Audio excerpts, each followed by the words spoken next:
Hello, everybody, and welcome to another edition of BC Buckets. I'm Matthew Brune, and joining me once again is Colin Mitchell here for our second installment of the Versus series. And today we're going to be looking at two of the more dynamic players, not just of this class, but really of the past few classes. I mean, there's not many players you could put into this category. Jaden Ivey and Shaedon Sharpe. I will be taking Shaedon Sharpe. Colin will be taking Jaden Ivey. And Colin, are you ready to go? Oh, I am 100% ready to go. I love Jaden Ivey, and it's obviously I pay a little bit more attention to these two guys because it kind of falls within where the Pistons are picking. They're expected to go fourth, fifth, sixth, around there. So I'm excited about this one because I'm poking holes, Bruni. I'm poking holes. Poking holes. And not for nothing, we saw Jaden Ivey in person We two did, seasons we did. He ago was a freshman when though, so it's a little. he was a freshman, but we still were like, this guy is And he also legit. lost, but Yeah, he also lost. And it was in the NCAA tournament in Indianapolis. We watched his first round game against North Texas. Um, but I think that is a place to start. So I want you to go first this time because I went first okay, last time. 30, okay, 45 seconds, however long you got to take. Give yeah. us your Jaden Ivey pitch, recap, summarize why he's so good. I'll just say this right now. I think Jaden Ivey, out of the guys that we know who we expect to have a high potential, I think his is the top. I think he beats out Jabari Smith. I think he beats out Paolo. Chet, it's like a toss up, I guess, at that point because he's such a different player. But I think Jaden Ivey has the potential to be an All NBA player, and at the very least, a sixth man if you want to go floor. I mean, he's extremely fast. He's explosive. I mean, he shot 10% better from three this season than he did last, so there's improvement there. He's not just an athlete, and he's showing improvement in that case. So I think that without getting into it yet, because I know you're going to come at me with he's only athletic, whatever. I didn't say anything. I I'm didn't. I just didn't well, it's even just make a that's the knock statement. on him. That's the knock on him. Okay. That's the All knock on right. him. All right. He's going to be, in my eyes, he's 1A, 1B with Chet. Interesting. I'm continuing to put my big board together as we record this, so I'm not gonna pigeonhole him into a spot. Maybe I have him high as well. Who knows? But Well, I'll start with Shaedon Shaedon Sharpe's Sharpe. above him. I'll start with Shaedon Sharpe. Yeah. Okay, just let me get into Shaedon. 6'5", 19 years old. Obviously, was supposed to be at Kentucky, or was at Kentucky this past year, but did not play for the Wildcats. And if Kentucky would have had him, I cannot imagine how good they would have been because I already had them winning the national championship before losing in the first round of St. Peter's. He's an incredible athlete, just monster vertical. I mean, I watched his highlight tape actually earlier this year in scouting another player, and I was like, wow, this guy is incredible. I mean, I saw him do a 360 layup. He has a pretty solid handle. The thing is, when watching him in high school, and the tough part is projecting for the NBA, right? That's the question marks. You're like, okay, I'm watching this guy do this on like the EYBL circuit. I'm watching him do this in a high school gym. How is this going to project when he's going against, these NBA players? But I still think the athleticism will translate. I think he's a really good finisher. I think that translates. I think he's a creative player when he gets downhill. I think that translates. And while we didn't see him last year, the tape that you did watch from the year before, I think showed his jump shot as being a clear strength, just a clear strength. He can shoot the ball and the form is there. It is pristine form. And you know me, I'm someone who's big Yeah. on 3-point You shooting love watching and jump shots as well. form. 3-point shooting form might be one of my favorite things in prospects or just basketball in general. This dude, he has it. It's effortless. It's beautiful. So I think with that floor, I think the 3-point shooting floor raises what he can be as soon as he steps into the league. And even though we haven't seen him in a couple years, I think this is a guy that we see it all the time. Sometimes these guys with a lot of question marks end up not having as many question marks as we think. So Shaedon Sharpe is one of the can't miss prospects to me in this class, honestly. I agree with you about the shot. I mean, like you said, it's beautiful. He's athletic. He's a lob threat. He's able to dunk. He has body control around the rim. However, and with you already kind of mentioned it, he didn't play in college. It's hard to know how well he'll do against NBA competition.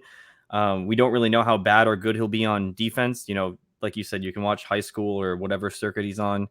It's not the same. I mean, that's 2 tiers below, which, I mean, 3, 4, if you want to call the NBA 2 tiers above college, whatever you want to say. I think we can do this, though. I think we can do this right off the bat. I think we can just eliminate defense from this entire discussion. Unless you think Jaden Ivey is a plus defender. I don't, but I don't think he is. I don't think he's a plus defender. I don't think either one of these guys at this moment is a good defender. I agree. We should still talk about it, though. Okay, go ahead. Okay. That was it. All I was gonna say about defense, but and because he didn't play in college, he won't be impactful in the short term, which I think, depending on what team he goes to, that matters. Obviously, if it's a team that needs him, right, like that takes him. If the Pistons take him, well, I guess the Pistons is bad because they have Cade. Portland, yeah, if Portland takes him, they need another ball handler. If he isn't up to speed yet, that can be an issue. And then you kind of, you get into the territory of, okay, well, let's dump him before it's too late. And then his career kind of, whatever, as we've seen with other players. He can rely on his jumper too much. It's a good jumper, but sometimes he kind of doesn't go for the rim. He doesn't, yes, he has really good athleticism, but I don't think he has that first step that a lot of other guys have in this draft. He's not he's more shaky. He's more, he kind of uses misdirections and things like that to get around, as opposed to, just using his flat out athleticism. And although, yes, he'll probably try to turn that on more, and you can get that through coaching and whatever, it's not a plus right now. And then lastly, I think his handle. I think his handle needs to improve. I'm pretty sure it was his turn. Most of his turnovers came from just losing his handle. It wasn't necessarily his passing. I believe it was like 2.6 a game. So I think getting ripped in high school, the NBA is another animal. So I think that's an important thing. Now, obviously, we haven't seen him in 2 years. So yeah. The thing is, and I think a lot of those concerns have legs. When comparing him to Jaden Ivey, I think Shaedon Sharpe has a very defined role at the next level if he reaches what we think he could be, right? So Okay. 6'5", I think. Like, for example, what are the player comps you have for him? I have J.R. Smith and Paul George. Okay, those are pretty. Like, let's say J.R. Smith, right? That's a pretty defined role here that he has. He's not going to be bringing the ball up the court. He's not going to be operating pick and rolls. My concern about Jaden Ivey, and I'm sorry to flip this so quickly. It's not that I'm not addressing the concern. No, it's okay. It's okay. I like this. But my concern with Jaden Ivey is I don't know what he is exactly. I don't think he can be a 1. I mean, there's a path for him to be a 1. It's not a path that I want to take. I want him to be a 2. For example, what are your player comps for him? Not 2s. I guess if you kind of count these guys as 2s, John Wall, Donovan Mitchell, John Morant, Victor Oladipo. So all those players that you named have significantly higher assist rates than him. Yes, assist per game than him. I agree. So that's the one thing, is he's not the passer that those guys are, and so that's where I'm like, I don't know. Like, can he improve as a creator, as a passer, with the spacing of the NBA? That's a very possible avenue where he can get in ball screens and get downhill. And once that happens and the spacing is there, it's easy pitch and catch to shooters, and you're there. But in college, I had real questions about him as a passer, So I'm like, is he going to be those guys that you named, or is he going to be? I have Victor Oladipo, and then I even went back to the '90s. I said John Starks, like as like an athletic shooter, scorer type guy. Which one is he going to be? I don't know. So that's where my concerns kind of come, and maybe it's my fault. I just don't know, but I'm like, all right, we'll see. And that's a difference between these two. Right, and I think that comes back to the ceiling floor thing.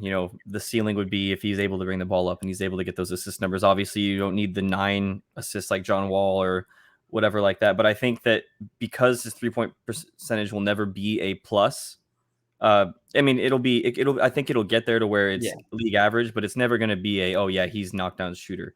I think that's his only path for the NBA in terms of wanting to be what a 4th overall pick should be. So I mean, I think that he commands a lot of attention. He's showing that he's learning. Obviously, he's relied a lot on his athleticism in the past, but from just the fact of seeing the difference between his freshman year and his sophomore year, the jump mentally there to me shows that he's willing and able. It's not like And I almost put Russell Westbrook as a comp, but then I was like, well, mentally he's not really that because Russell won't change his game, right? I feel like that's almost a knock to say that. So I think that he has the mental want to learn those things instead of just relying on his athleticism. Did you say Donovan Mitchell in his comps? I did. Okay. I could see that as like a realistic, like in a few years, be like, okay, he's like a Donovan Mitchell type player. But even Donovan Mitchell at this point, we've seen limitations to what he is and what he can be, right? Where he's not Yeah. a good passer. He kind of has to have the ball in his hands to be effective. And so I'm not sure. And Donovan Mitchell, I mean he's a plus defender, I would say at this point, but there are just a lot of steps Jaden Ivey's gonna have to take to where if he's gonna be a point guard, he's going to have to improve as a passer. And if he's a two guard, he's going to have to continue to be a good shooter and just kind of create things off the dribble a little bit. Shaedon Sharpe, I think everything you kind of said has, like I said, has legs. I think his first step needs to improve. But I definitely think, and maybe this is just me getting caught up in the raw talent and the raw ability, but man, this is a dude who I could see coming in and just being an awesome player. Like for player comps, I have Jalen Green. Obviously, that's only 1 year of Right. evidence there, and then I have young Andrew Wiggins. I have Timberwolves Andrew Wiggins here as like a nice floor for him. I mean, come in, Yeah. 20 points a game, athletic. Eventually, can improve as a defender, hopefully. But I love Shaedon Sharpe. Shaedon Sharpe is my guy. He's my guy this draft.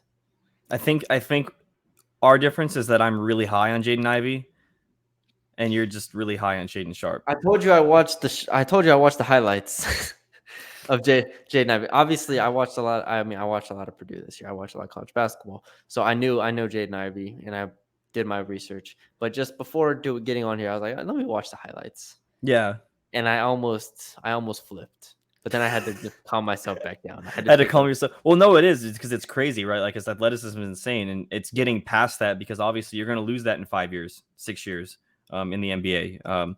Your knees aren't going to feel the same. So, I think that's there. I think it's possible, and I think that he's willing to make the change, which is obviously the first step for a player that has always his whole life relied on his athleticism. So, yeah, I mean, I guess that's my closing argument, if you will.